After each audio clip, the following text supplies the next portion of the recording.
Madam Speaker, I move to recognize Honorable Raymond Democritor Mendoza, party list TUCP, to avail of the privileged hour.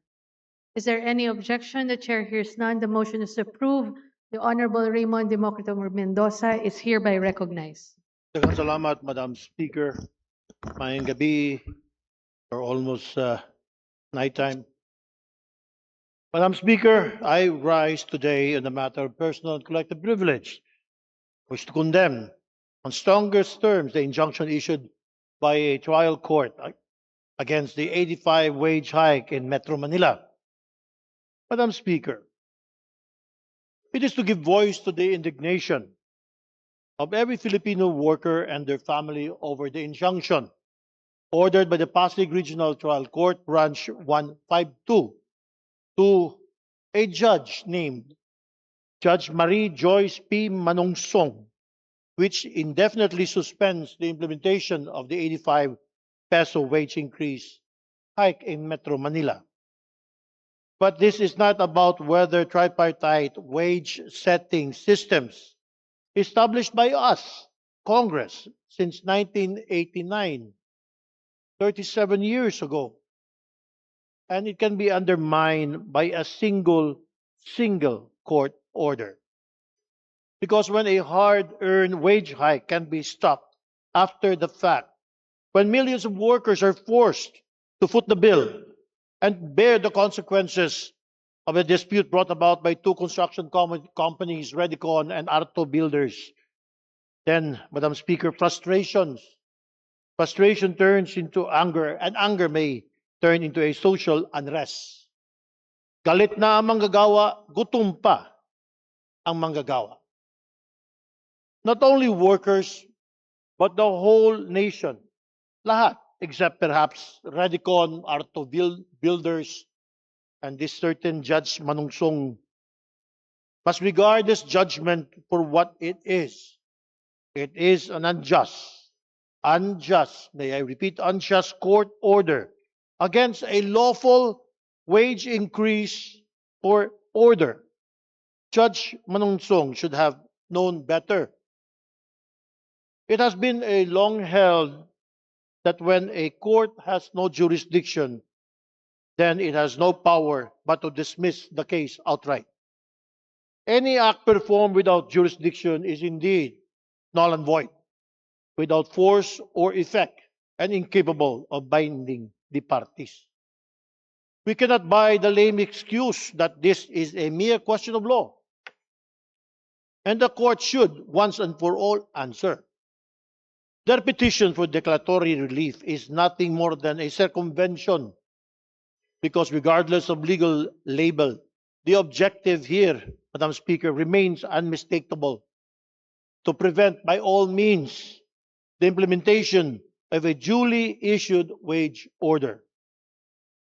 If there's anything this injunction has preserved, it is the non-compliance of Redicon, Arto Builders, while giving other opportunistic employers a convenient excuse to hide behind the court's order rather than comply with the wage increase.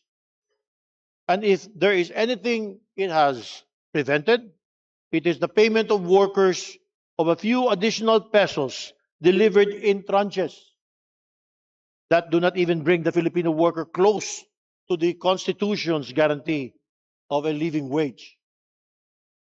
That is why we ask what Judge Manungsong means when she wrote that there are good grounds to enjoin the implementation of the assailed wage order. Good for whom?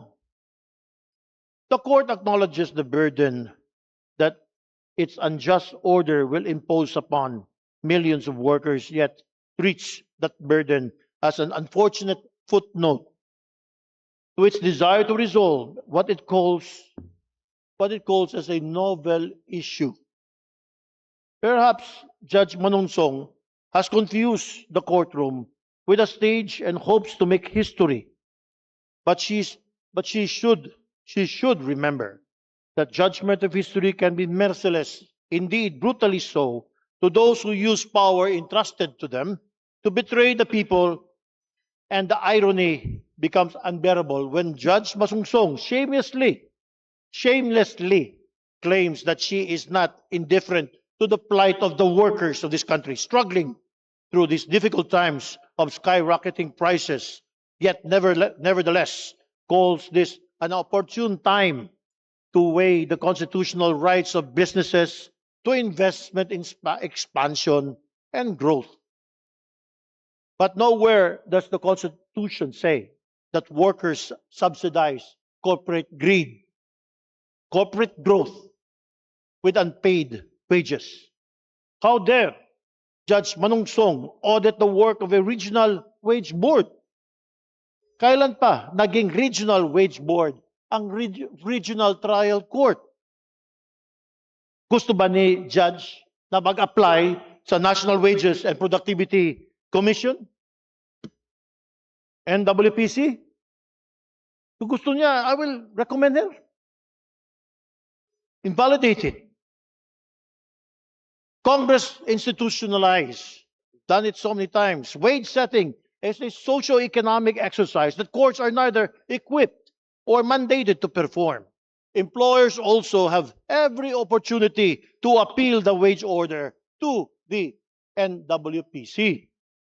But they have no right to invent a loophole out of thin air, regardless if it is a temporary restraining order, TRO, or an injunction that Congress deliberately prohibits, regardless of the court's useless disclaimer that it is not recklessly transgressing Article 126 of the Labor Code. Judge Manungsong is openly and blatantly defying a command of this House, this Congress.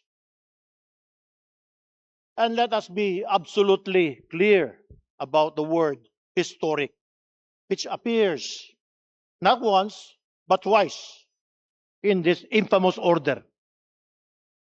Judge Manungsong actually consulted history. She should have actually consulted history. She should have learned that the 85 wage hike amounts only to 12.23%, well below the 19.10% increase in 1990 and 14.41% increase in 1993. Worse, this Judge Manungsong even lies to us that suspending the wage order is the best interest of all stakeholders. Sino ba talagang kumita dito? Sino ba natalo dito? Two construction companies obtained relief from paying higher wages.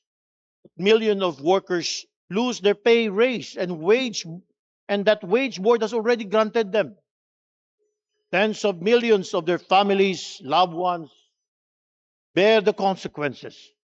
That is why if these companies can spend millions or even billions to pose an injunction bond, then surely, Madam Speaker, they can afford to pay higher wages, social protection, contributions, and even benefit that our workers are entitled to receive.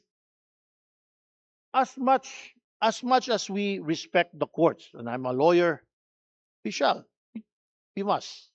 But the courts must respect also the law. Respect for our courts does not mean that every judicial order is beyond criticism. We will exhaust every remedy available to us from the RTC Original Trial Court, or ultimately, if necessary, all the way to the Supreme Court. Not merely to challenge and punish this unjust order, but to correct it, to hold Judge Manungsong accountable, and to ensure that this judicial overreach will never happen again. Because if this is not a product of a mere negligence, then this is an unjust order knowingly rendered in defiance of a law that does not merely delay but deny the administration of justice. Madam Speaker, together with our dear colleagues of this House of the People, the House of Representatives, and our counterparts in the Senate, let us also do what Congress is constitutionally empowered to do. Let us legislate again. It was passed in the 19th Congress, the 200 daily minimum wage increase for the entire nation. And I call the President to certify it as urgent. Let us not wait for a revolution to move for what is just and right. But outside Congress, the working class of this nation must make it an outrage heard and felt by our leaders, policymakers, courts, and every employer through our solidarity.